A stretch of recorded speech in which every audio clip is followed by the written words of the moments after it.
Vakar plaukai atrodė gan normaliai, šiandien atrodo va šitaip. Turiu tiek priemonių pasiruošus čia. Gerai, išsišukau. Noriu pasidaryti tokius kodukus, arba palaidus, nežinau, kažką noriu tokia čia fainą apsidaryti. Ir paleist likusius plaukus, kad būtų palaidai. Skiria maždaug nuo čia iki ausies. Susisegam. Aš skiriu maždaug nuo ten, kuris klasims baigės. Galą visą galim dabar susirišti, mes po to jį pasišlapinsim. Keliam į viršų. Šiek tiek putų.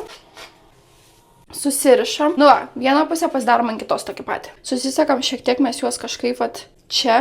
Ir dabar einam dirbti su galu. Skirstom maždaug į 3 dalis. Kadangi plaukai yra sausi ir iššukuoti, reikia šiek tiek pašlapinti. Dabar tada tepam vieną paspaudimą lyvino ir imam putas, kurios beveik pasibaigusios yra, bet tikiuosi, jog šį kartelį dar užteks, po to reikės nusipirkti. Imam putų maždaug tiek ir suspaudžiam plaukus. Ir padarom tą patį su visa galva. Pusę galvos padariau, abi dvi pusės padarytos, dabar liko tik šitie plaukai ir ką su jais daryti. Galvojau suktis į kodukus, bet nelabai man šitie kodukai patinka.